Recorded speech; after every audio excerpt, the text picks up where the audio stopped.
Neville and Donald Duck. Mavis's visit had done wonders to Frank's attitude, and he worked so hard that he could talk of nothing but Mavis. But soon the subject was growing thin. Not only did it affect the other engines, but the four big engines themselves.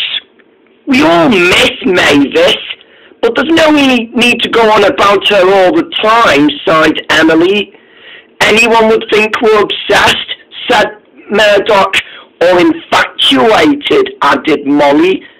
You don't think, said Murdoch. Yes, I do, interrupted Molly. I think our Frank is in love. Shut up, you lot, snapped Frank. We're not in love. I thought she was really nice. Denial, he said, and all the other engines laughed at him. Until the next day later, the subject of Mavis was brought up again, but for a good reason. Neville and the others were discussing it when Murdoch arrived with a long goods train. He was not happy by the time he reached the dock station. Soon Neville could notice that Murdoch was feeling unhappy. "What's wrong with you?" he asked. "It's them stupid sheep," grumbled Murdoch. "It happens with me every year. I'm sick of it." "At this rate," said Rusty, "you'll have to wear cow catchers like Mavis," she said. "And side plates too," added Frank. Well, said Neville, "that's one mystery solved. But I also look decent in my own shape," he said.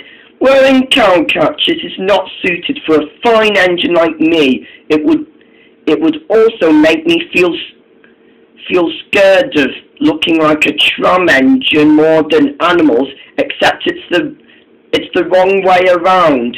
"Well, excuse me," said Rusty. Your body shape is like a diesel engine." "Oh yeah," said Neville. "Well, I look more proportioned than you diesel engines," he added cheekily. But Rusty rolled his eyes, thinking of nothing else to say back. "Anyways," said Neville, "I'm also an important engine of never being delayed by animals. Animals and engines do not mix." Just then, Donald overheard the conversation and interrupted. "You talk a lot of wee nonsense. You talk a lot of wee nonsense, Neville. Animals and engines do mix.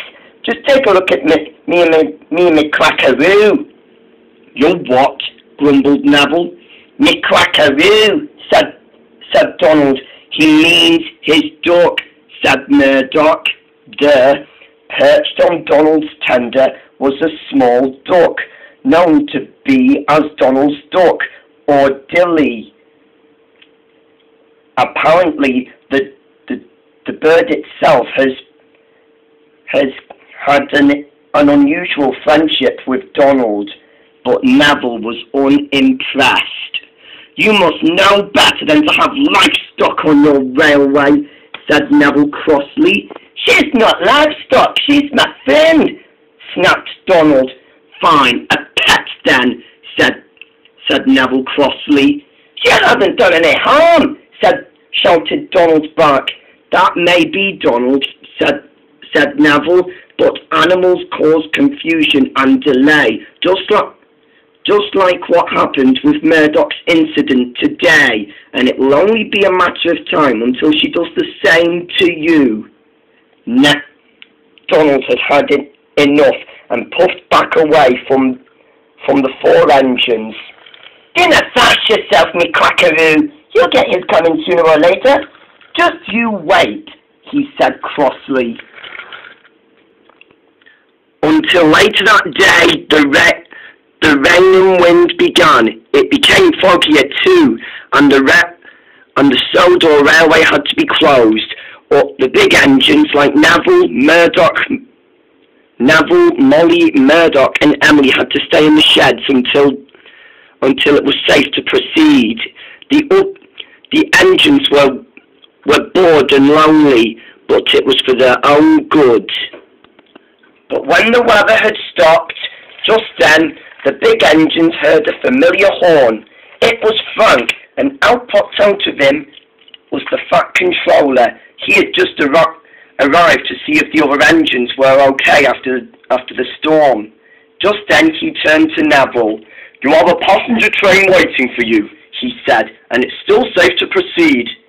"Yes, sir, thank you, sir," said Neville. With that, he came out of his shed and was ready for his train.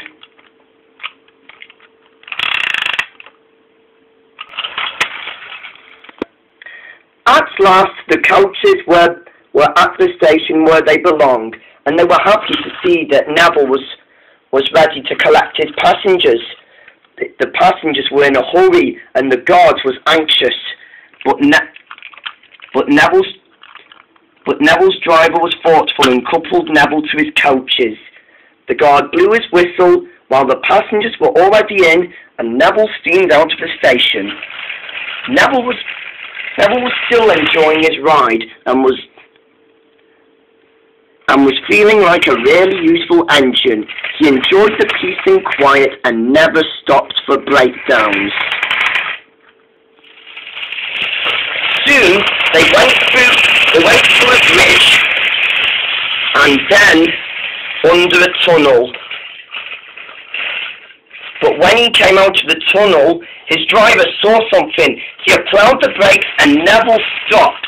Stopping towards him was a duck at a nearby pond. Neville was cross. "What's going on?" he snapped. His driver and fireman explained. "There's a duck on the line," he said. Then Neville realized he saw Donald's duck again.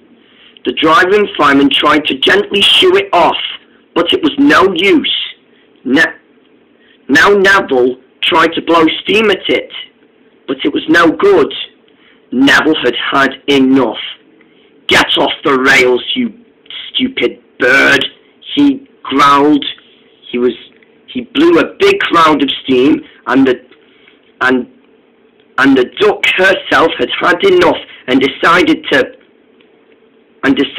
have a rampage on Neville. "Ah! She's attacking me! She's attacking me!" he wailed pathetically. The driver and fireman all tried to shoo it off, but it still wouldn't go. Neville was embarrassed and had to make it back to the station docks. Until meanwhile, Frank was resting in a siding at the docks when he then heard a familiar whistle he had always heard before. There, he saw Neville's coaches backing towards him, and Neville with his coaches. Just then, he found out that Neville was backing towards the station docks. Frank could see that Neville was terrified of something. "What's the matter?" asked Frank. I thought you'd be scared of cowcatchers more than animals, except it's the wrong way around. Neville was cross and didn't dare say anything to get back at Frank. Soon Neville's driver and fireman came out of Neville. The Fat Controller, who had been waiting at the station docks, was even more anxious. Neville's driver and fireman explained the situation. Neville was even more worried that the Fat Controller would be cross with him, but he wasn't. Then the Fat Controller had a change of plan. "Frank will have to take the passengers. For the time being, Neville can get some rest in the sheds for the rest of the day." And so Neville did. Neville was uncoupled to his coaches and went straight away out of the station.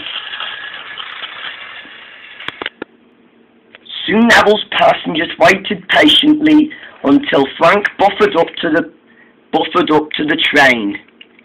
He was coupled, and the guard had to blow his whistle once again and Frank started out of the station docks. Until by the time Frank came out of the tunnel and through the bumpy track, he saw the duck and was surprised it didn't attack him this time. The driver, guard and fireman all shooed it away gently until they have noticed underneath the bumpy track was a duck's nest. "Wow," said the guard. We better not keep it underneath that track forever," he said. "They could get run over or disturbed at night." Then the driver had an idea. We'll move it to the lake," they said, and at last they moved the nest. They moved the duck's nest towards the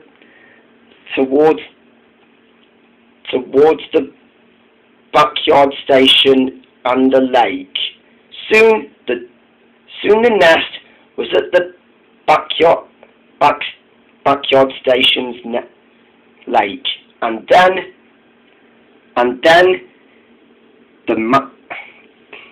the guard did his best, and Donald's duck followed him to the lake and towards her nest. Frank was surprised. He realized now that the duck itself had babies in its nest.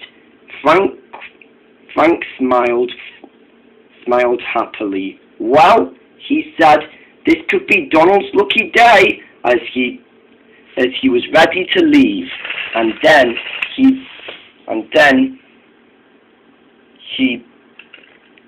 he hurried on without delay. By the time Frank got back to the station, he met Donald on the way and told him about that his duck was a mother, and about how Neville was attacked by Donald's duck. "And then," said Frank, after Neville was attacked, she was even being friendly to me, and didn't even attack me either," said Frank. I thought she was being very friendly to me." Well, said Donald happily. "I told you Neville will get his coming sooner or later, and he did," he said. I'd be lucky too. That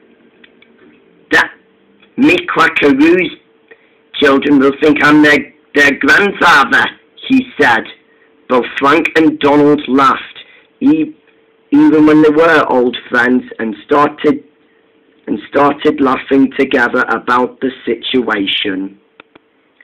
For the time being, Neville stayed in the sheds, feeling very embarrassed. The other engines teased him about his incident with Donald's duck.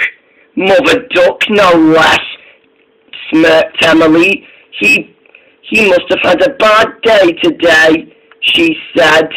"Maybe he's gone crackers," said Murdoch. "Or crackers," teased Molly. But Neville was very cross. He thought the three engines were being very silly indeed.